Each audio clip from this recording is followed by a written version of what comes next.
श्रीशङ्कराचार्यमध्यमाम् अस्मदाचार्यपर्यन्तां वन्दे गुरुपरम्पराम्। देयं सदा परिभवग्नमभीष्टदोहम् तीर्थास्पदं शिवविञ्चिनुतं शरण्यं विद्यार्थिहं प्रणतपालभवाब्धिपोतं वन्दे महापुरुषते चरणारविन्दम्। सच्चिदानन्दरूपाय विश्वोत्पत्त्यादिहेतवे तापत्रयविनाशाय श्रीकृष्णाय वयं नुमः। आप सभी का स्वागत है आज के हमारी शास्त्र अध्ययन की कक्षा में, जहां हम अध्ययन कर रहे हैं महाभारत।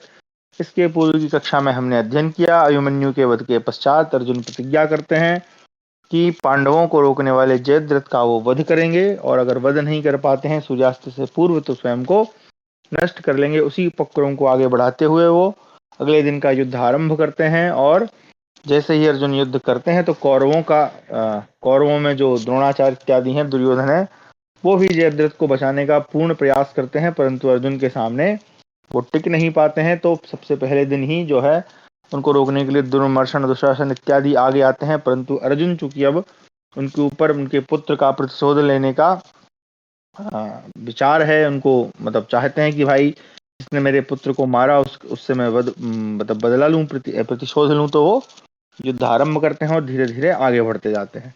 उसी के आगे हम आज अध्ययन करेंगे। तो हमारा है 91तमोध्याय यानी 91वां अध्याय, अर्जुन और द्रोणाचार्य का वार्तालाप तथा युद्ध एवं द्रोणाचार्य को छोड़कर आगे बढ़े हुए अर्जुन का कौरव सैनिकों द्वारा प्रतिरोध। संजयोवाच दुशासनबलं हत्वा सव्यसाची महारथा सिन्धुराजं परीप्सन् वै द्रोणानीकम् उपाद्रवत्।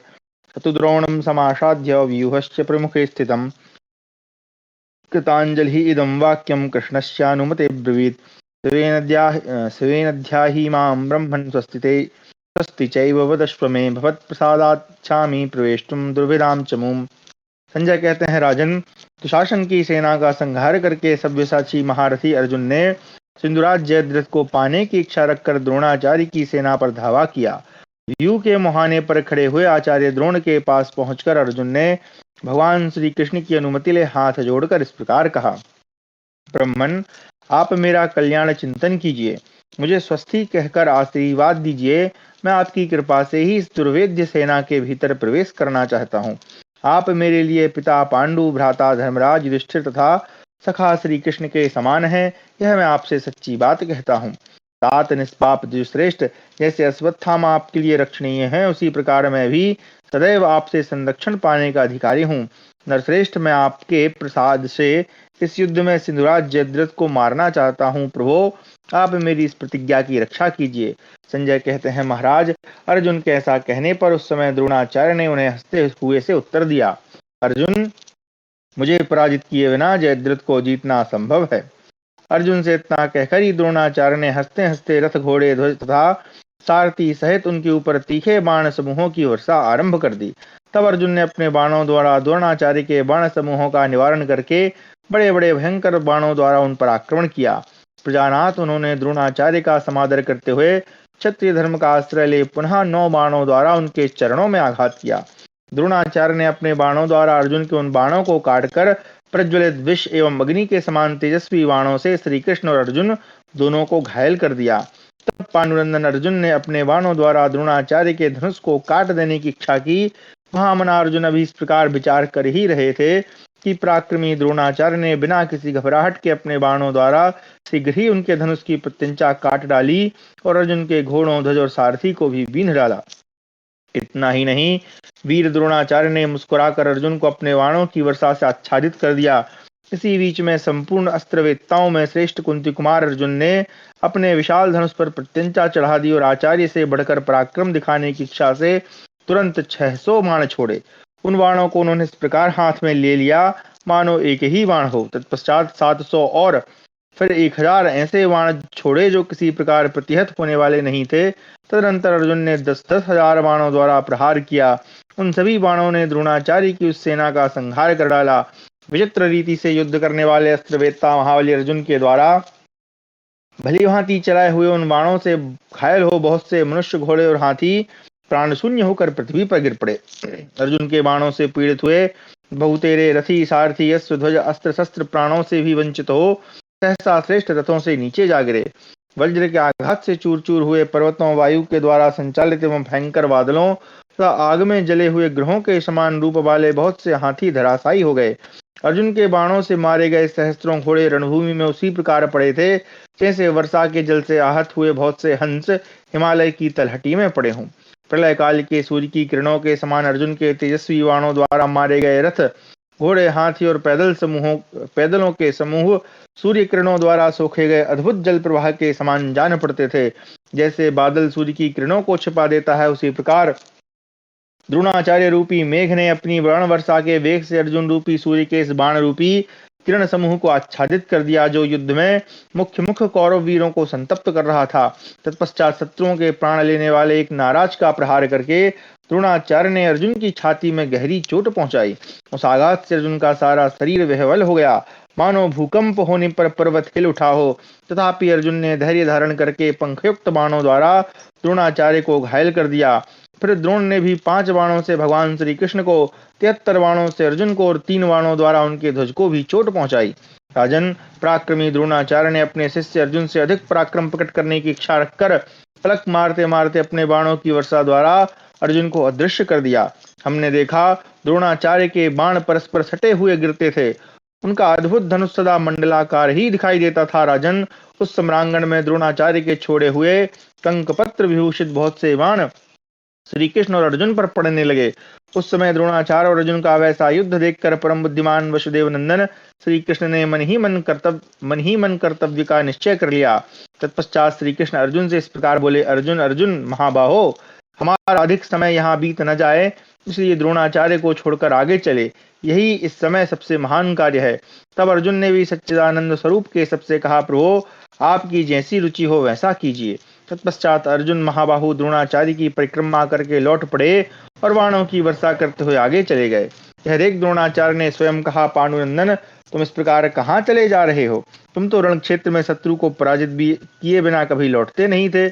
अर्जुन बोले, ब्रह्मन, आप मेरे गुरु हैं, शत्रु नहीं है। मैं आपका पुत्र के समान प्रिय शिष्य हूँ। इस जगत में ऐसा कोई पुरुष नहीं जो युद्ध में आपको पराजित कर सके। संजय कहते हैं, राजन, ऐसा कहते हुए महाबाहु अर्जुन ने जयद्रथ वध के लिए उत्सुक हो बड़ी उतावली के साथ आपकी सेना पर धावा किया। आपकी सेना में प्रवेश करते समय उनके पीछे पीछे पांचाल वीर महामना युधामन्यु वृत्तमौजा चक्र रक्षक होकर गए। महाराज, तब जय सात्वतवंशी कृतवर्मा काम्बोज नरेश तथा श्रुतायु ने सामने आकर अर्जुन को रोका। इनके पीछे 10,000 रथी अभिशाह सूरसेन शिवी पशाती माविल्लक ललित कैकय मद्रक नारायण नामक गोपाल गण तथा काम्बोज देशीय सैनिक गण भी थे। इन सबको पूर्व काल में कर्ण ने रणभूमि में जीतकर अपने अधीन कर लिया था। ये सब के सब सूरवीरों द्वारा सम्मानित योद्धा थे और प्रसन्न चित्त हो द्रोणाचार्य को आगे करके अर्जुन पर चढ़ाए थे। अर्जुन पुत्र शोक से संतप्त एवं कुपित हुए प्राणांतक मृत्यु के समान प्रतीत होते थे। वे उस भयंकर युद्ध में अपने प्राणों को निछावर करने के लिए उद्यत कवच आदि से सुसज्जित और विचित्र रीति से युद्ध करने वाले थे। जैसे यूथपति गजराज गज समूह में प्रवेश करता है, उसी प्रकार आपकी सेनाओं में घुसते हुए महाधनुर्धर परम पराक्रमी नरश्रेष्ठ अर्जुन को पूर्वोक्त योद्धाओं ने आकर रोका। तदनंतर एक दूसरे को ललकारते हुए कौरव योद्धाओं तथा अर्जुन में रोमांचकारी एवं भयंकर युद्ध छिड़ गया। जैसे चिकित्सा की क्रिया उभड़ते हुए रोग को रोक देती है, उसी प्रकार जयद्रथ का वध करने की इच्छा से आते हुए पुरुषश्रेष्ठ अर्जुन को समस्त कौरव वीरों ने एक साथ मिलकर रोक दिया। इस प्रकार हमारा 91वां अध्याय समाप्त हुआ। 92वां अध्याय अर्जुन का द्रोणाचार्य और कृतवर्मा के साथ युद्ध करते हुए कौरव सेना में प्रवेश तथा श्रुतायुध का अपनी गदा से और सुदक्षिण का अर्जुन द्वारा वध। संजयोवाच सन्निरुद्धस्तु ते पार्थो महाबल पराक्रमः द्रुतं समन्वियातश्च द्रोणेन रथिनाम्बरः क्षमा करें, किरन्निषु गणांस्तीक्ष्णान् सरश्मि निभास्करः तापयामास तत्सैन्यं देहं व्याधि गणो यथा अश्वो विद्धो रथश्चिन्ना सारोहा पातितो गजः छत्राणि चापविद्धानि रथाश्चक्रैः विना कृताः। संजय कहते हैं, रथियों में श्रेष्ठ एवं महान बल और पराक्रम से संपन्न अर्जुन जब उन कौरव सैनिकों द्वारा रोक दिए गए उस समय द्रोणाचार्य ने भी तुरंत ही उनका पीछा किया। जैसे रोगों का समुदाय शरीर को संतप्त कर देता है, उसी प्रकार अर्जुन ने कौरवों की उस सेना को अत्यंत संताप दिया। जैसे सूर्य अपनी प्रचंड किरणों का प्रसार करते हैं, उसी प्रकार वे तीखे बाण समूहों की वर्षा करने लगे। उन्होंने घोड़ों को घायल कर दिया, रथ के टुकड़े टुकड़े कर डाले, गजारोहियों सहित हाथी को मार गिराया, छत्र इधर उधर बिखेर दिए तथा रथों को पहियों से सूना कर दिया। उनके बाणों से पीड़ित होकर सारे सैनिक सब ओर भाग चले। वहां इस प्रकार भयंकर युद्ध हो रहा था कि किसी को कुछ भी भान नहीं हो रहा था। राजन, उस युद्ध स्थल में कौरव सैनिक एक दूसरे को वश में रखने का प्रयत्न करते थे और अर्जुन अपने बाणों द्वारा उनकी सेना को बारंबार कंपित कर रहे थे। सत्य प्रतिज्ञ श्वेतवाहन अर्जुन ने अपनी प्रतिज्ञा सच्ची करने की इच्छा से लाल घोड़ों वाले रथियों में श्रेष्ठ द्रोणाचार्य पर धावा किया। उस समय आचार्य द्रोण ने अपने महाधनुर्धर शिष्य अर्जुन को 25 मर्म भेदी बाणों द्वारा घायल कर दिया। तब संपूर्ण शस्त्रधारियों में श्रेष्ठ अर्जुन ने भी तुरंत ही उनके बाणों के वेग का विनाश करने वाले भल्लों का प्रहार करते हुए उन पर आक्रमण किया। अमेय आत्मबल से संपन्न द्रोणाचार्य ने अर्जुन के तुरंत चलाए हुए उन भल्लों को झुकी हुई गांठ वाले भल्लों द्वारा ही काट दिया और ब्रह्मास्त्र प्रकट किया। उस युद्ध स्थल में द्रोणाचार्य की अद्भुत अस्त्र शिक्षा हमने देखी कि नवयुवक अर्जुन प्रयत्नशील होने पर भी उन्हें अपने बाणों द्वारा चोट न पहुंचा सके। जैसे महान मेघ जल की लिखा यहाँ पे जल होना था। जैसे महान मेघ जल की सहस्त्रों धाराएं बरसाता रहता है, उसी प्रकार द्रोणाचार्य रूपी मेघ ने अर्जुन रूपी पर्वत पर बाणों की वर्षा प्रारंभ कर दी। पूजनीय नरेश, उस समय अपने बाणों द्वारा उनके बाणों को काटते हुए तेजस्वी अर्जुन ने भी ब्रह्मास्त्र द्वारा ही आचार्य की उस बाण वर्षा को रोका। तब द्रोणाचार्य ने 25 बाण मारकर श्वेत वाहन अर्जुन को पीड़ित कर दिया। साथ ही श्री कृष्ण की भुजाओं तथा वक्षस्थल में भी उन्होंने 70 बाण मारे। परम बुद्धिमान अर्जुन ने हंसते हुए ही युद्ध स्थल में तीखी बाणों की बौछार करने वाले द्रोणाचार्य को उनकी बाण वर्षा सहित रोक दिया। तदनंतर आचार्य द्रोण के द्वारा घायल किए जाते हुए वे दोनों रथी श्रेष्ठ श्री कृष्ण और अर्जुन उस समय प्रलय काल की अग्नि के समान उठे हुए उन दुर्धर्ष आचार्य को छोड़कर अन्यत्र चल दिए। द्रोणाचार्य के धनुष से छूटे हुए तीखे बाणों का निवारण करते हुए अर्जुन ने कृतवर्मा की सेना का संहार किया। वे वैराग पर्वत की भांति अविचल भाव से स्थित द्रोणाचार्य को छोड़ते हुए कृतवर्मा तथा काम्बोज राज सुदक्षिण के बीच से होकर निकले। तब पुरुष सिंह कृतवर्मा ने कुरुकुल के श्रेष्ठ एवं दुर्धर्ष वीर अर्जुन को कंक पत्र युक्त 10 बाणों द्वारा तुरंत ही घायल कर दिया। उस समय उनके मन में तनिक भी व्यग्रता नहीं हुई। राजन, अर्जुन ने कृतवर्मा को उस युद्ध स्थल में 100 बाणों द्वारा बींध डाला। फिर उसे मोहित सा करते हुए उन्होंने 3 बाण और मारे। तब कृतवर्मा ने भी हंसकर कुंती कुमार अर्जुन और मधुवंशी भगवान वासुदेव में से प्रत्येक को 25-25 बाण मारे। यह देख अर्जुन ने उन उसके धनुष को काटकर क्रोध में भरे हुए विस्तर सर्प के समान भयंकर और आग की लपटों के समान तेजस्वी 21 बाणों द्वारा उसे भी घायल कर दिया। भारत, तब महारथी कृतवर्मा ने दूसरा धनुष लेकर तुरंत ही 5 बाणों से अर्जुन की छाती में चोट पहुंचाई। फिर 5 तीखे बाण और मारकर अर्जुन को घायल कर दिया। यह देख अर्जुन ने कृतवर्मा की छाती में 9 बाण मारे। कुंती कुमार अर्जुन को कृतवर्मा के रथ से उलझे हुए देखकर भगवान श्री कृष्ण ने मन ही मन सोचा कि हम लोगों का अधिक समय यहीं न व्यतीत हो जाए। तत्पश्चात श्री कृष्ण ने अर्जुन से कहा, तुम कृतवर्मा पर दया न करो, इस समय संबंधी होने का विचार छोड़कर इसे मत कर मार डालो। तब अर्जुन अपने बाणों द्वारा कृतवर्मा को मूर्छित करके अपने वेगशाली घोड़ों द्वारा काम्बोजों की सेना पर आक्रमण करने लगे। श्वेतवाहन अर्जुन के व्यूह में प्रवेश कर जाने पर कृतवर्मा को बड़ा क्रोध हुआ। वह बाण सहित धनुष को हिलाता हुआ पांचाल राजकुमार युधामन्यु और उत्तमौजा से भिड़ गया। वे दोनों पांचाल वीर अर्जुन के चक्र रक्षक होकर उनके पीछे पीछे जा रहे थे। कृतवर्मा ने अपने रथ और बाणों द्वारा वहां आते हुए उन दोनों वीरों को रोक दिया। भोजवंशी कृतवर्मा ने अपने 3 तीखे बाणों द्वारा युधामन्यु को और 4 बाणों से उत्तमौजा को घायल कर दिया। तब उन दोनों ने भी कृतवर्मा को 10-10 बाणों से बींध दिया। फिर युधामन्यु 3 और उत्तमौजा ने भी 3 बाणों द्वारा उसे चोट पहुंचाई। साथ ही उन्होंने कृतवर्मा के ध्वज और धनुष को भी काट डाला। यह देख कृतवर्मा क्रोध से मूर्छित हो उठा और उसने दूसरा धनुष हाथ में लेकर उन दोनों वीरों के धनुष काट दिए। पश्चात वह उन पर बाणों की वर्षा करने लगा। इसी तरह वे दोनों पांचाल वीर भी दूसरे धनुषों पर डोरी चढ़ाकर भोजवंशी कृतवर्मा को चोट पहुंचाने लगे। इसी बीच में अवसर पाकर अर्जुन शत्रुओं की सेना में घुस गए, परंतु कृतवर्मा द्वारा रोक दिए जाने के कारण वे दोनों नरश्रेष्ठ युधामन्यु और उत्तमौजा प्रयत्न करने पर भी आपके पुत्रों की सेना में प्रवेश करने का द्वार न पा सके। श्वेत घोड़ों वाले शत्रुसूदन अर्जुन उस युद्ध स्थल में बड़ी उतावली के साथ शत्रु सेनाओं को पीड़ा दे रहे थे, परंतु उन्होंने संबंध का विचार करके कृतवर्मा को सामने पाकर भी मारा नहीं। अर्जुन को इस प्रकार आगे बढ़ते देख सूरवीर राजा श्रुतायुध अत्यंत कुपित हो उठे और अपना विशाल धनुष हिलाते हुए उन पर टूट पड़े। उन्होंने अर्जुन को 3 और श्री कृष्ण को 70 बाण मारे। फिर अत्यंत तीखे क्षरप्र से अर्जुन की ध्वजा पर प्रहार किया। तब अर्जुन ने अत्यंत कुपित होकर अंकुशों से महान गजराज को पीड़ित करने की भांति झुकी हुई गांठ वाले 90 बाणों द्वारा राजा श्रुतायुध को चोट पहुंचाई। राजन, उस समय राजा श्रुतायुध अर्जुन के उस पराक्रम को न सह सके, अतः उन्होंने अर्जुन को 77 बाण मारे। तब अर्जुन ने उनका धनुष काटकर उनके तरकस के भी टुकड़े टुकड़े कर दिए।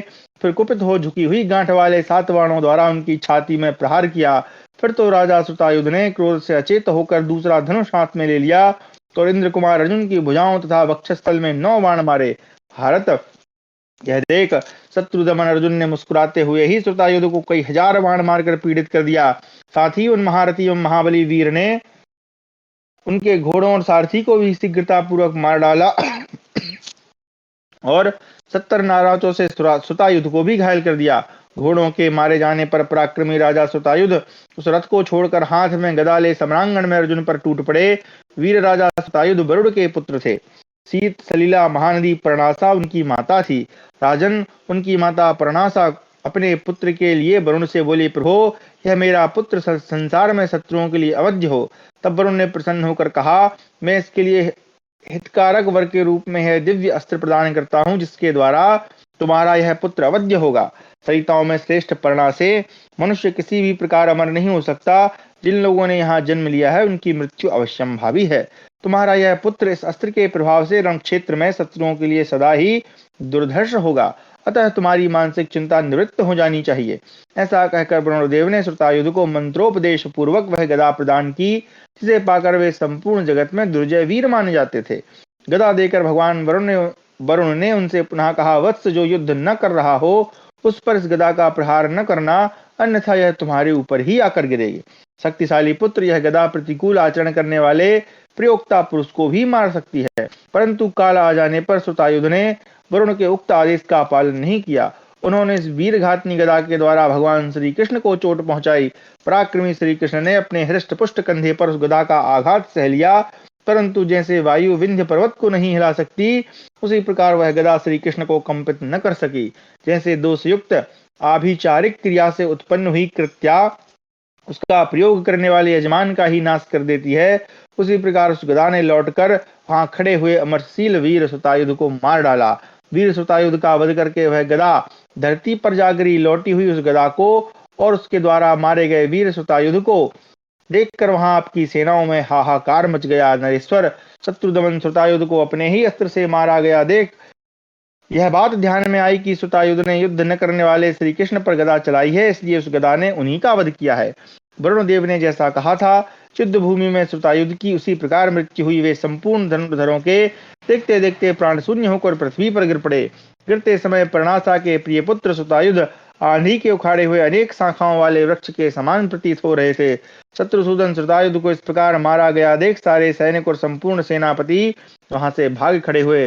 तत्पश्चात काम्बोज राज का सूरवीर पुत्र सुदक्षिण वेगशाली अश्वों द्वारा शत्रुसूदन अर्जुन का सामना करने के लिए आया। भारत, अर्जुन ने उसके ऊपर 7 बाण चलाए। वे बाण सूरवीर के शरीर को विदीर्ण करके धरती में समा गए।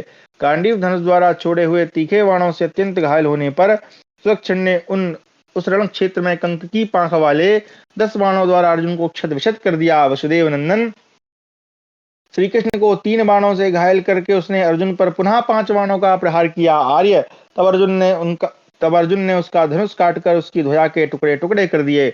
इसके बाद पांडु कुमार अर्जुन ने 2 अत्यंत तीखे भल्लों से सुदक्षिण को बींध डाला। फिर सुदक्षिण ने भी 3 बाणों से पार्थ को घायल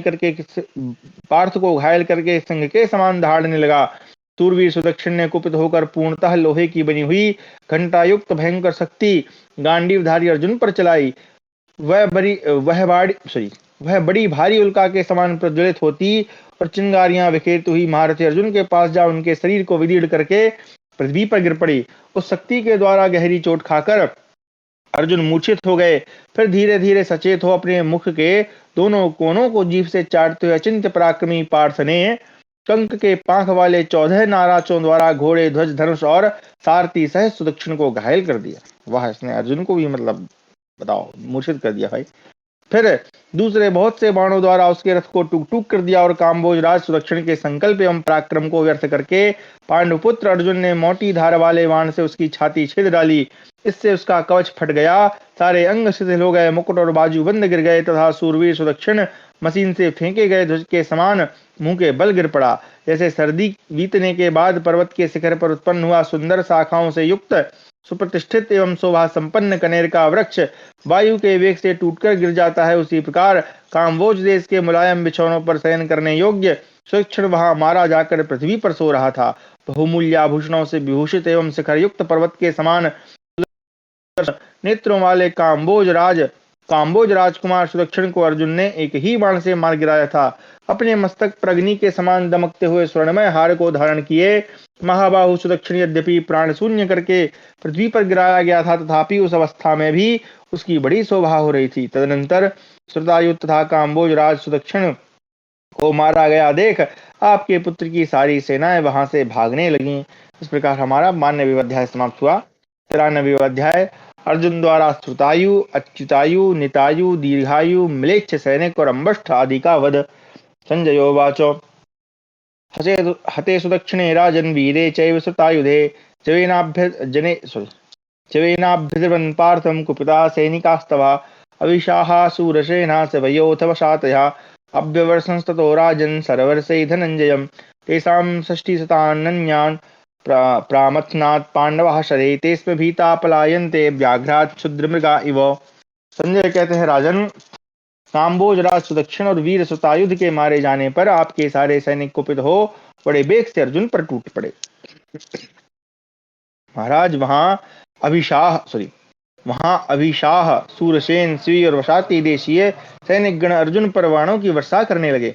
उस समय पांडुकुमार अर्जुन ने उपयुक्त सेनाओं के 6000 सैनिकों तथा अन्य योद्धाओं को भी अपने बाणों द्वारा मथ डाला।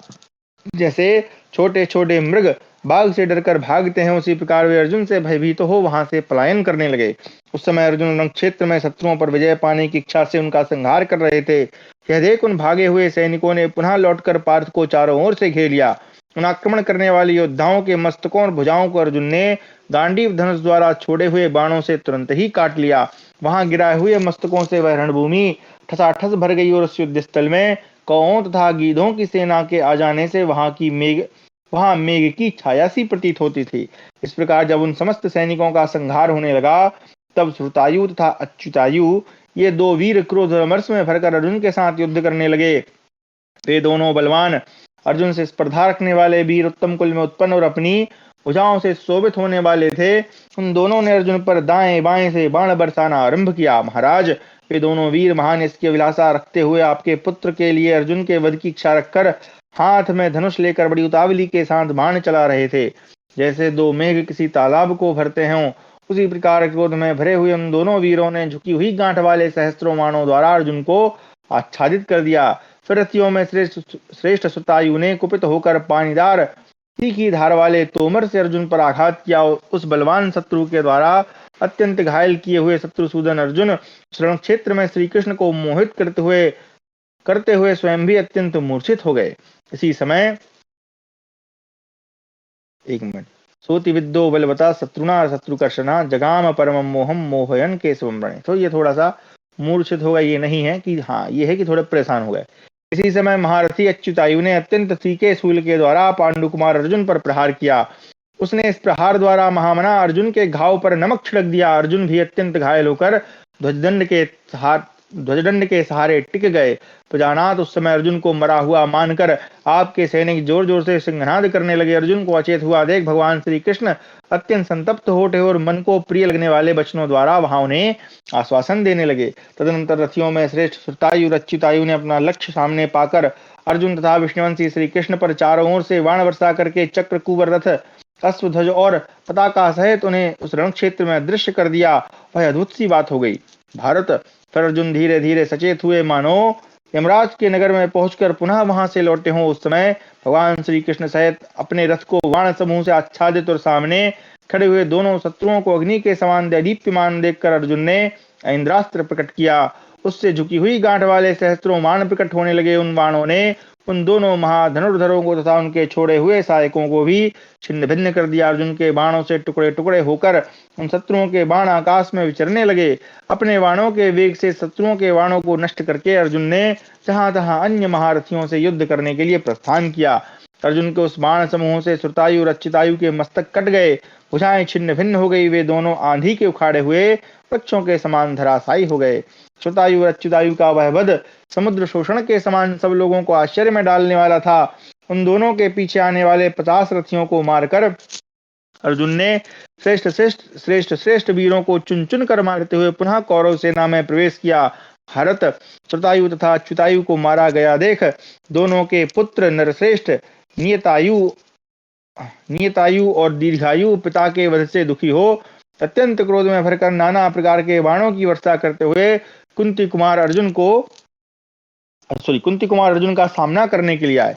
तब अर्जुन ने अत्यंत कुपित हो झुकी हुई गांठ वाले बाणों द्वारा दो ही घड़ी में उन दोनों को यमराज के घर भेज दिया। जैसे हाथी कमलों से भरे हुए सरोवर को मथ डालता हो, उसी प्रकार आपकी सेनाओं का मंथन करते हुए पार्थ को आपके क्षत्रिय श्रोमणी योद्धा रोक न सके। राजन, इसी समय युद्ध विषयक शिक्षा पाए हुए अंग देश के सहस्त्रों गजारोही योद्धाओं ने क्रोध में भरकर हाथियों के समूह द्वारा अर्जुन को सबोर से घेर लिया। फिर दुर्योधन की आज्ञा पाकर पूर्व और दक्षिण देशों के कलिंग आदि नरेशों ने भी अर्जुन पर पर्वताकार हाथियों द्वारा घेरा डाल दिया। तब उग्र रूपधारी अर्जुन ने गांडीव धनुष से छोड़े हुए बाणों द्वारा उन सारे आक्रमणकारियों के मस्तकों तथा उत्तम भूषण भूषित भुजाओं को भी शीघ्र ही काट डाला। उस समय उन मस्तकों और भुजबंद सहित भुजाओं से आच्छादित हुई वहां की भूमि सर्पों से घिरी हुई स्वर्ण प्रस्तर युक्त भूमि के समान शोभा पा रही थी।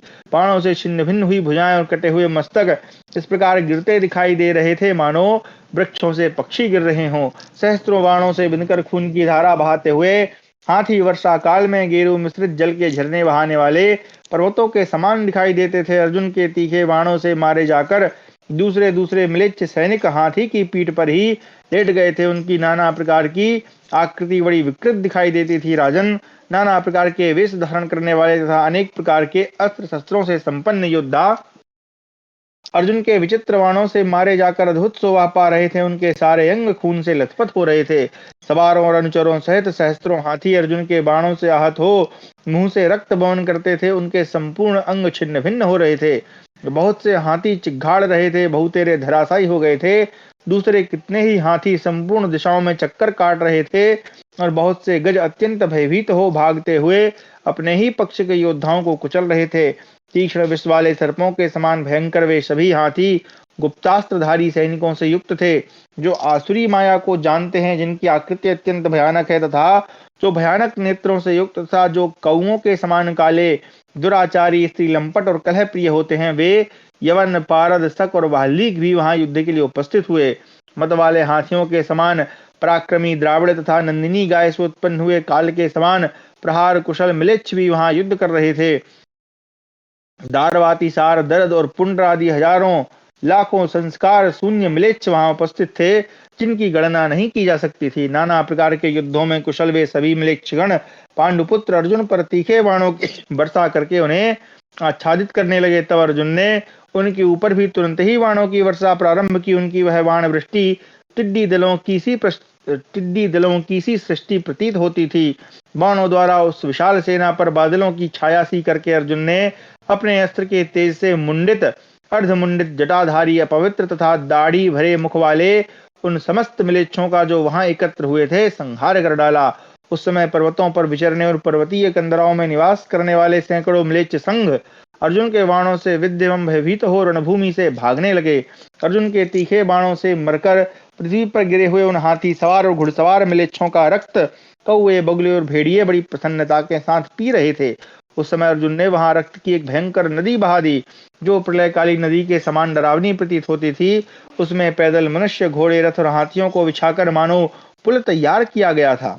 बाणों की वर्षा ही नौका के समान जान पड़ती थी। केश सेवार और घास के समान जान पड़ते थे। उस भयंकर नदी से रक्त प्रवाह की तरंगें उठ रही थी।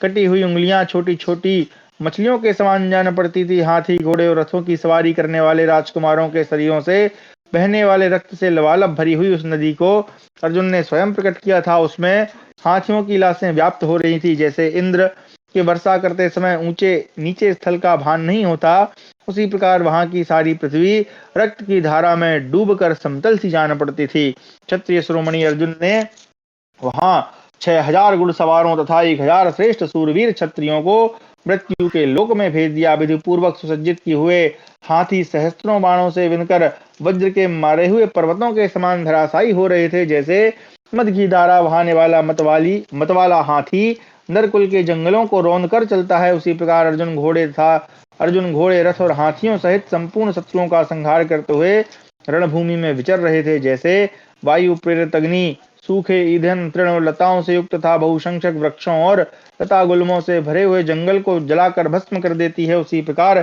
श्री कृष्ण रूपी वायु से प्रेरित हो बाण रूपी ज्वालाओं से युक्त पांडुपुत्र अर्जुन रूपी अग्नि ने कुपित होकर आपकी सेना रूप वन को दग्ध कर दिया। रथ की बैठकों को सूनी करके धरती पर मनुष्यों की लाशों का बिछौना करते हुए चापधारी धनंजय उस युद्ध के मैदान में नृत्यशा कर रहे थे। क्रोध में भरे हुए धनंजय ने वज्रोपम बाणों द्वारा पृथ्वी को रक्त से आप्लावित करते हुए कौरवी सेना में प्रवेश किया। उस समय सेना के भीतर जाते हुए अर्जुन को श्रुतायु तथा अम्बष्ठ ने रोका। मान्यवर, तब अर्जुन ने शंख की पांखों वाले तीखे बाणों द्वारा विजय पाने के लिए प्रयत्न करने वाले अम्बष्ठ के घोड़ों को शीघ्र ही मार गिराया।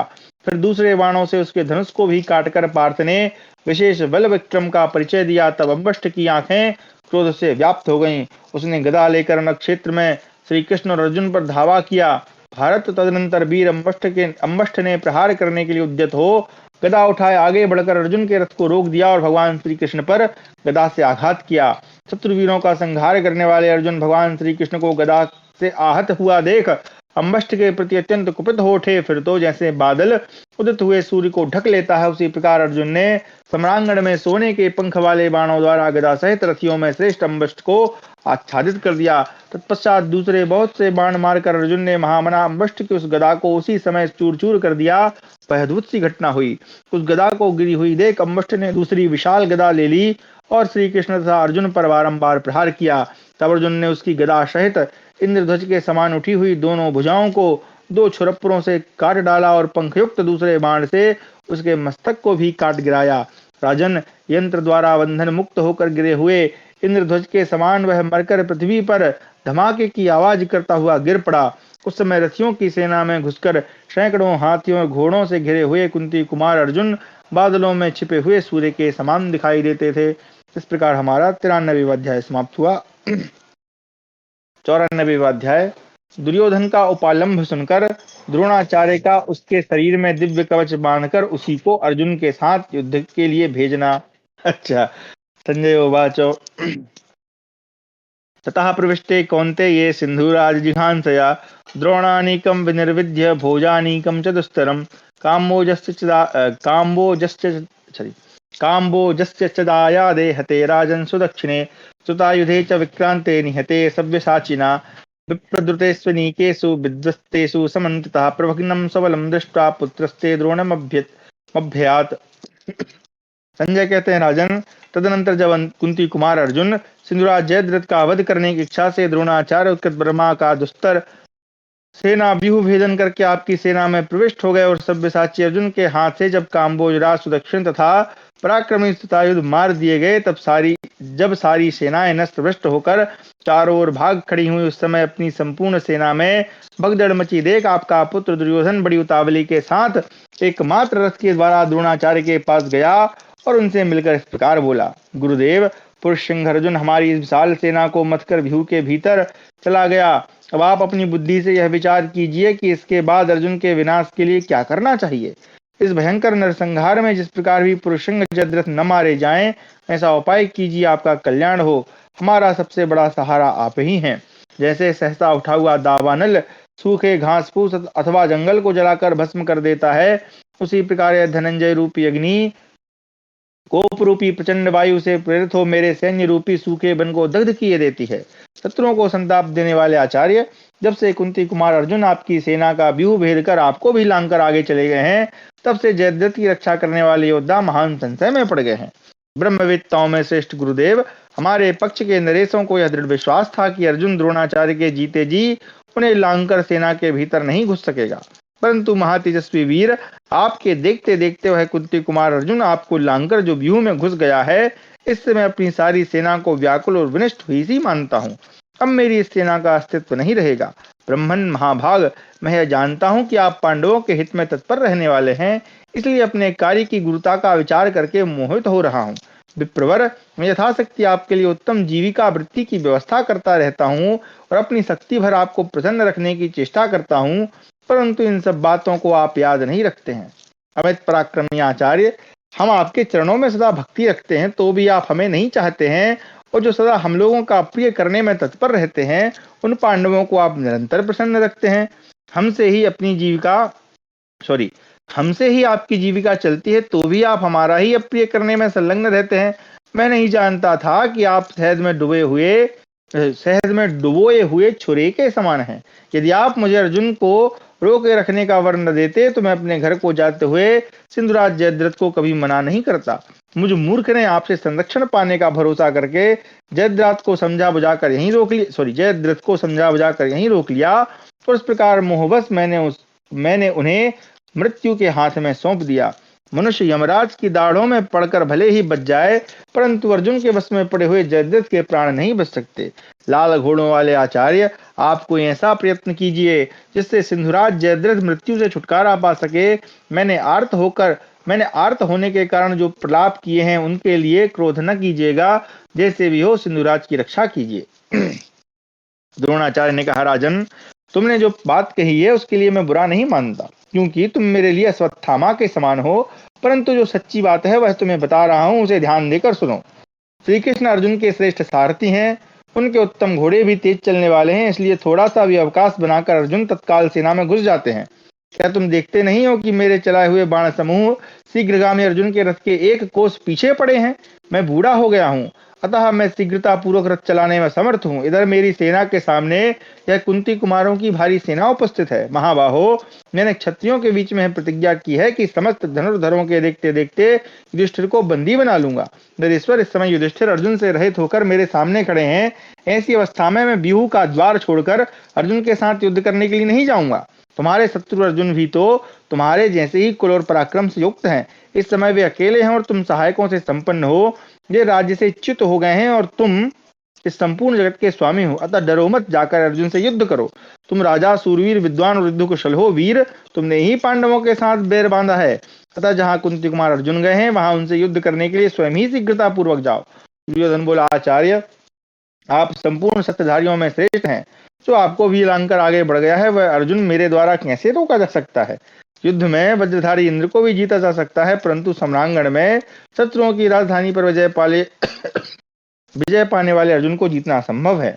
जिसने भोजवंशी कृतवर्मा तथा देवताओं के समान तेजस्वी आपको भी अपने अस्त्र के प्रताप से पराजित कर दिया, श्रुतायु का संहार कर डाला, काम्बोज राज सुदक्षिण तथा राजा श्रुतायुध को भी मार डाला, श्रुतायु, अच्युतायु तथा सहस्त्रों म्लेच्छ सैनिकों के भी प्राण ले लिए, युद्ध में अग्नि के समान शत्रुओं को दग्ध करने वाले और अस्त्र शस्त्रों के ज्ञाता उस दुर्धर्ष वीर पांडुपुत्र अर्जुन के साथ मैं कैसे युद्ध कर सकूंगा? यदि आज युद्धस्थल में आप अर्जुन के साथ मेरा युद्ध करना उचित मानते हैं, तो मैं एक सेवक की भांति आपकी आज्ञा के अधीन हूँ। आप मेरे यश की रक्षा कीजिए। द्रोणाचार्य ने कहा, कुरुनंदन, तुम ठीक कहते हो। अर्जुन अवश्य दुर्जय वीर हैं, परंतु मैं एक ऐसा उपाय दूंगा जिससे तुम उसका वेग सह सकोगे। आज संसार के संपूर्ण धनुर्धर भगवान श्री कृष्ण के सामने ही कुंती कुमार अर्जुन को तुम्हारे साथ युद्ध में उलझे रहने की अद्भुत घटना देखें। राजन, मैं यह स्वर्णमय कवच तुम्हारे शरीर में इस प्रकार बांध देता हूं जिससे युद्ध स्थल में छूटने वाले बाण और अन्य अस्त्र तुम्हें चोट नहीं पहुंचा सकेंगे। यदि मनुष्यों सहित देवता, असुर, यक्ष, नाग, राक्षस तथा तीनों लोगों के प्राणी तुमसे युद्ध करते हो, तो भी आज तुम्हें कोई भय नहीं होगा।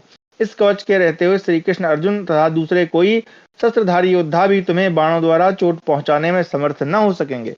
अतः तुम यह कवच धारण करके शीघ्रता पूर्वक रण क्षेत्र में कुपित हुए अर्जुन का सामना करने के लिए स्वयं जाओ। वे तुम्हारा वेग नहीं सह सकेंगे। संजय कहते हैं, राजन, ऐसा कहकर वेद वेत्ताओं में श्रेष्ठ द्रोणाचार्य ने अपनी विद्या के प्रभाव से सब लोगों को आश्चर्य में डालने की इच्छा रखते हुए तुरंत आचमन करके उस महायुद्ध में आपके पुत्र दुर्योधन की विजय के लिए उसके शरीर में विधि पूर्वक मंत्र जप के साथ साथ वह अत्यंत तेजस्वी अद्भुत कवच बांध दिया। द्रोणाचार्य बोले, भरत नंदन, परब्रह्म परमात्मा तुम्हारा कल्याण करें, ब्रह्मा जी तथा ब्राह्मण तुम्हारा मंगल करें, जो श्रेष्ठ सर्प हैं उनसे भी तुम्हारा कल्याण हो। नहुस पुत्र ययाति, धुंधुमार और भागीरथ आदि सभी राजर्षि सदा तुम्हारी भलाई करें। इस महायुद्ध में एक पैर वाले अनेक पैर वाले तथा पैरों से रहित प्राणियों से तुम्हारा नित्य मंगल हो। निष्पाप नरेश, स्वाहा, सुधा और सची आदि देवियां तुम्हारा सदा कल्याण करें। लक्ष्मी और अरुंधति भी तुम्हारा मंगल करें।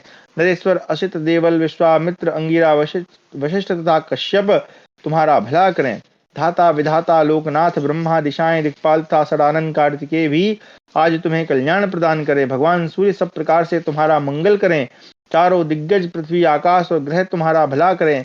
राजन, जो सदा इस पृथ्वी के नीचे रहकर इसे अपने मस्तक पर धारण करते हैं, ये पन्नग श्रेष्ठ भगवान शेषनाग तुम्हें कल्याण प्रदान करें। गांधारी नंदन, प्राचीन काल की बात है, वृत्रासुर ने युद्ध में पराक्रम पूर्वक सहस्त्रों श्रेष्ठ देवताओं के शरीर को विदीर्ण करके उन्हें परास्त कर दिया था। उस समय तेज और बल से हीन हुए इंद्र आदि संपूर्ण देवता महान असुर वृत्र से भयभीत हो ब्रह्मा जी की शरण में गए। ब्रह्म देवता बोले, देव प्रवर सर्वश्रेष्ठ वृत्रासुर ने जिन्हें सब प्रकार से कुचल दिया है, उन देवताओं के लिए आप आश्रय जाता हूँ, महान भय से हमारी रक्षा करें। तब अपने पास खड़े हुए भगवान विष्णु तथा विषाद में भरे हुए इंद्र आदि श्रेष्ठ देवताओं से ब्रह्मा जी ने यह यथार्थ बात कही। देवताओं, इंद्र आदि देवता और ब्राह्मण सदा ही मेरे लिए रक्षणीय हैं, परंतु वृत्रासुर का जिससे निर्माण हुआ है वह त्वष्टा प्रजापति का अत्यंत दुर्धर्ष तेज है। देवगण, प्राचीन काल में त्वष्टा प्रजापति ने 10 लाख वर्षों तक तपस्या करके भगवान शंकर से वरदान पाकर वृत्रासुर को उत्पन्न किया था।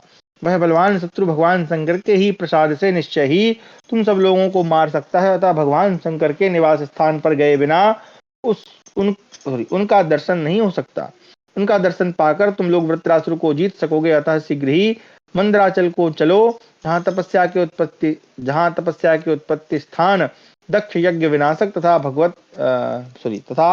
भग देवता के नेत्रों का नाश करने वाले सर्वभूतेश्वर पिनाकधारी भगवान शिव विराजमान है। तब एकत्र हुए उन सब देवताओं ने ब्रह्मा जी के साथ मंदराचल पर जाकर करोड़ों सूर्यों के समान कांतिमान तेजो राशि भगवान शिव का दर्शन किया। उस समय भगवान शिव ने कहा, देवताओं, तुम्हारा स्वागत है, बोलो मैं तुम्हारे लिए क्या करूं। मेरा दर्शन अमोघ है, अतः तुम्हें अपने अभीष्ट मनोरथों की प्राप्ति हो। उनके ऐसा कहने पर संपूर्ण देवता इस प्रकार बोले, देव, वृत्रासुर ने हमारा तेज हर लिया है, आप देवताओं के आश्रय दाता हूँ। महेश्वर, आप हमारे शरीरों की दशा देखिए, हम वृत्रासुर के प्रहारों से जर्जर हो गए हैं, इसलिए आपकी शरण में आए हैं, आप हमें आश्रय दीजिए। भगवान शिव बोले, देवताओं, तुम्हें विदित हो कि यह प्रजापति त्वष्टा के तेज से उत्पन्न हुई अत्यंत प्रबल एवं भयंकर कृत्या है। जिन्होंने अपने मन और इंद्रियों को वश में नहीं किया, ऐसे लोगों के लिए इस कृत्या का निवारण करना अत्यंत कठिन है। तथापि मुझे संपूर्ण देवताओं की सहायता अवश्य करनी चाहिए, अतः इंद्र, मेरे शरीर से उत्पन्न हुए इस तेजस्वी कवच को ग्रहण करो। सुरेश्वर, मेरे बताए हुए इस मंत्र का मानसिक जप करके असुर मुख्य देव शत्रु वृत्र का वध करने के लिए इसे अपने शरीर में बांध लो। द्रोणाचार्य कहते हैं, राजन, ऐसा कहकर वरदायक भगवान शंकर ने वह कवच और उसका मंत्र उन्हें दे दिया।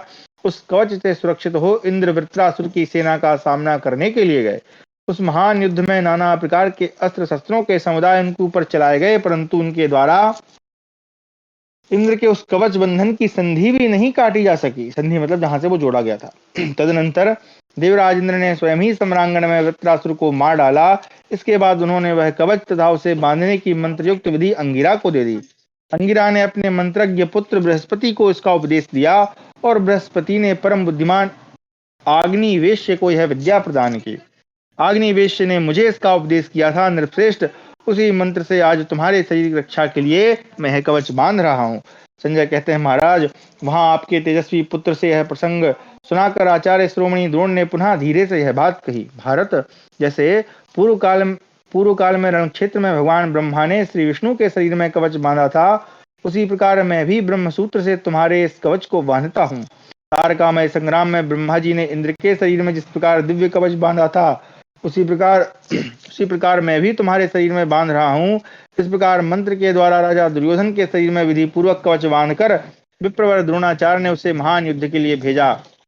महामना, आचार्य के द्वारा अपने शरीर में कवच बंध जाने पर महाबाहु दुर्योधन प्रहार करने में कुशल एक सहस्त्र त्रिगर्त देशीय रथियों तथा एक सहस्त्र पराक्रमशाली मत वाले हाथी सवारों, 1,00,000 घुड़सवारों तथा अन्य महारथियों से घिरकर नाना प्रकार के रणवाद्यों की ध्वनि के साथ अर्जुन की ओर चला, ठीक उसी तरह जैसे राजा बलि इंद्र के साथ युद्ध के लिए यात्रा करते हैं। भारत, उस समय अगाध समुद्र के समान कुरुनंदन दुर्योधन को युद्ध के लिए प्रस्थान करते देख आपकी सेना में बड़े जोर से कोलाहल होने लगा। इस प्रकार हमारा 94वां अध्याय समाप्त हुआ। 95वां अध्याय द्रोण और धृष्टद्युम्न का भीषण संग्राम तथा उभय पक्ष के प्रमुख वीरों का परस्पर संकुल युद्ध। संजयोवाच प्रविष्टयो महाराज पार्थवार्ष्णेयो रणे दुर्योधने प्रयाते च पृष्ठता पुरुषर्षभे चवेनाभ्युद्रवन्नुद्रोणं महता निःस्वनेन च पाण्डवाः सौमकैः सार्धं ततो युद्धम् अवर्तत तद्युद्धम् अभवत् तीव्रं तुमुलं लोमहर्षणं कुरूणां पाण्डवानां च व्यूहस्य पुरतोद्भुतं राजन् कदाचिन्नस्मि दृष्टं तान्द्रिग्नश्रुतं यान्द्रिगमध्यगते सूर्य युद्धमासीद् विशाम्पते। संजय कहते हैं, महाराज, उस रणक्षेत्र में जब श्री कृष्ण और अर्जुन कौरव सेना के भीतर प्रवेश कर गए था, पुरुष प्रवर दुर्योधन उनका पीछा करते हुए आगे बढ़ गया, तब सोमको सहित पांडवों ने बड़ी भारी गर्जना के साथ द्रोणाचार्य पर वेग पूर्वक धावा किया। फिर तो वहां बड़े जोर से युद्ध होने लगा। व्यूह के द्वार पर होने वाला कौरवों तथा पांडवों का वह अद्भुत युद्ध अत्यंत तीव्र एवं भयंकर था। उसे देखकर लोगों के रोंगटे खड़े हो जाते थे। राजन, प्रजानाथ, वहां मध्याह्न काल में जैसा युद्ध हुआ वैसा ना तो मैंने कभी देखा था और ना ही सुना ही था। धृष्टद्युम्न आदि पांडव पक्षी सब प्रहार कुशल योद्धा अपनी सेना का व्यूह बनाकर द्रोणाचार्य की सेना पर बाणों की वर्षा करने लगे। उस समय हम लोग संपूर्ण शस्त्रधारियों में श्रेष्ठ द्रोणाचार्य को आगे करके धृष्टद्युम्न आदि पांडव सैनिकों पर बाण वर्षा कर रहे थे। रथों से विभूषित हुई वे दोनों प्रधान एवं सुंदर सेनाएं हेमंत के अंत यानी शिशिर में उठे हुए वायुयुक्त दो महामेघों के समान प्रतीत हो रही थी। एक सेकंड। महामेघा विवोदीर्णो मित्रवातो हिमाच्ये, ठीक है, हिमाच्ये लिखा यहाँ पे। वे दोनों विशाल सेनाएं परस्पर भिड़कर विजय के लिए बड़े वेग से आगे बढ़ने का प्रयत्न करने लगी, मानो वर्षा ऋतु में जल की बाढ़ आने से बड़ी हुई गंगा और यमुना दोनों नदियां बड़े वेग से मिल रही हो।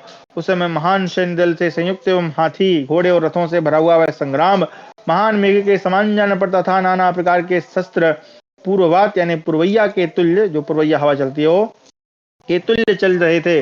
गदाएं विद्युत के समान प्रकाशित होती थी। देखने में वह संग्राम मेघ बड़ा भयंकर जान पड़ता था। द्रोणाचार्य वायु के समान उसे संचालित कर रहे थे तथा उससे बाण रूपी जल की सहस्रों धाराएं गिर रही थी और इस प्रकार वह अग्नि के समान उठी हुई पांडव सेना पर सबोर वर्षा कर रहा था। जैसे ग्रीष्म ऋतु के अंत में बड़े जोर से उठी हुई भयंकर वायु महासागर में क्षोभ उत्पन्न करके वहां ज्वार का दृश्य उपस्थित कर देती है, उसी प्रकार विप्रवर द्रोणाचार्य ने पांडव सेना में हलचल मचा दी।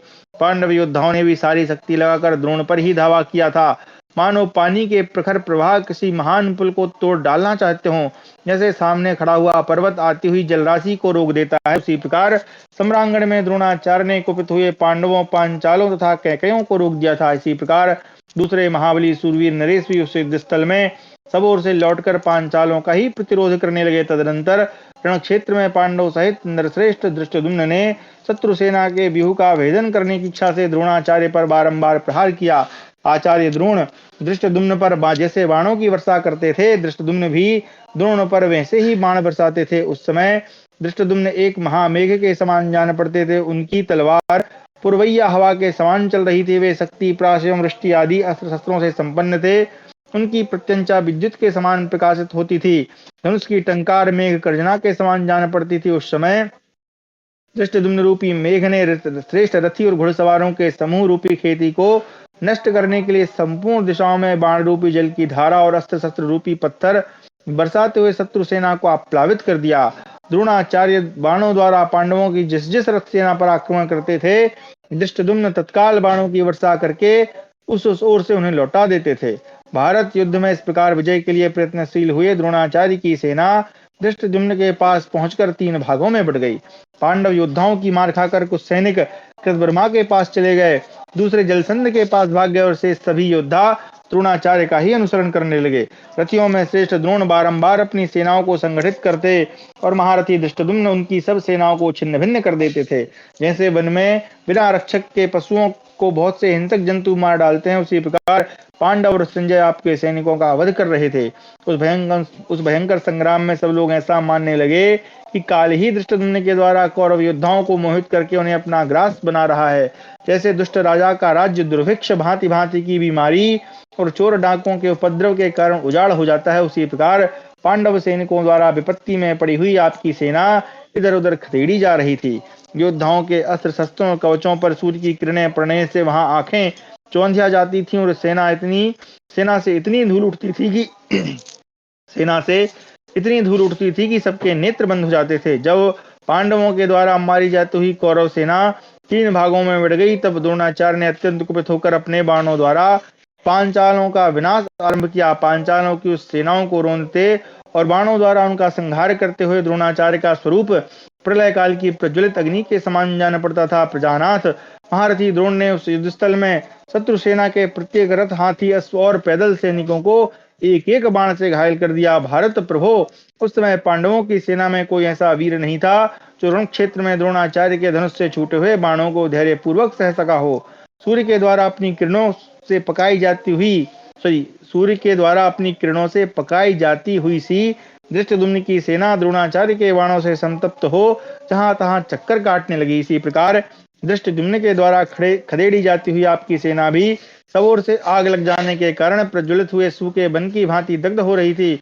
द्रोणाचार्य और धृष्टद्युम्न के बाणों द्वारा सेनाओं के पीड़ित होने पर भी सब लोग प्राणों का मोह छोड़कर पूरी शक्ति से सब ओर युद्ध कर रहे थे। भरतभूषण महाराज, वहां युद्ध करते हुए आपके और शत्रुओं के योद्धाओं में कोई ऐसा नहीं था जिसने भय के कारण युद्ध का मैदान छोड़ दिया हो। उस समय विविंसति, चित्रसेन तथा महारथी विकर्ण इन तीनों भाइयों ने कुंतीपुत्र भीमसेन को घेर लिया। अवंती के राजकुमार विंद और अनुविंद तथा पराक्रमी क्षेम, धूर्ति, ये तीनों ही आपके पूर्वोक्त तीनों पुत्रों के अनुयायी थे। उत्तम कुल में उत्पन्न हुए तेजस्वी महारथी बाल्लीक राज ने सेना और मंत्रियों सहित जाकर द्रौपदी पुत्रों को रोका। शिविदेशीय राजा गोवासन ने कम से कम 1 सहस्त्र योद्धाओं को साथ ले काशीराज अभिभू के पराक्रमी पुत्र का सामना किया। प्रज्वलित अग्नि के समान तेजस्वी अजात शत्रु कुंतीपुत्र राजा युधिष्ठिर का सामना मद्र देश के स्वामी राजा शल्य ने किया। अमर्थशील सूरवीर दुशासन ने अपनी भागती हुई सेना को पुनः स्थिरता पूर्वक स्थापित करके कुपित हो युद्ध स्थल में रथियों में श्रेष्ठ सात्विकी पर आक्रमण किया। अपनी सेना तथा 400 महाधनुर्धरों के साथ कवच धारण करके सुसज्जित हो मैंने चेकितान को रोका। मैंने स्वकेनाहमनीकिन सन्निधा कवचावृतम चतुस्तै महेश्वासश्चेकितानम अवारयम। ठीक है भाई, ये तो सेना सहित शकुनी ने माद्री नकुल का प्रतिरोध किया। उसके साथ हाथों में धनुष, शक्ति और तलवार लिए 700 गांधार देशी योद्धा उपस्थित थे। अवंती के राजकुमार विंद और अनुविंद ने मत्स्य नरेश विराट पर आक्रमण किया। उन दोनों महाधनुर्धर वीरों ने प्राणों का मुंह छोड़कर अपने मित्र दुर्योधन के लिए हथियार उठाया था। किसी से परास्त न होने वाले पराक्रमी यज्ञसेन कुमार शिखंडी को, जो राह रोककर खड़ा था, बाल्लीक ने पूर्ण प्रयत्नशील होकर रोका। अवंती के एक दूसरे वीर ने क्रूर स्वभाव वाले प्रबंधकों और 100 वीर देशीय सैनिकों के साथ आकर क्रोध में भरे हुए पांचाल राजकुमार धृष्टद्युम्न को रोका। क्रोध में भरकर युद्ध के लिए आते हुए क्रूर कर्माता सूरवीर राक्षस घटोत्कच पर अलायुध ने शीघ्रता पूर्वक आक्रमण किया। पांडव पक्ष के महारथी राजा कुंतीभोज ने विशाल सेना के साथ आकर कुपित हुए कौरव पक्षीय राक्षस राज अलम्बुस का सामना किया। भरतनंदन, उस समय सिंधुराज जयद्रथ सारी सेना के पीछे महाधनुर्धर कृपाचार्य आदि रथियों से सुरक्षित था। राजन जयद्रथ के 2 महान चक्र रक्षक थे। उसके दाहिने चक्र की अश्वत्थामा और बाएं चक्र की रक्षा सूत पुत्र कर्ण कर रहा था। भूरिश्रवादी वीर उसके पृष्ठभाग की रक्षा करते थे। कृप, वृषसेन, सल और दुर्जय वीर शल्य, ये सभी नीतिज्ञ महान धनुर्धर एवं युद्ध कुशल थे और इस प्रकार सिंधुराज की रक्षा का प्रबंध करके वहां युद्ध कर रहे थे। इस प्रकार हमारा 95वां अध्याय समाप्त हुआ। कक्षा को यहीं विराम देते हैं।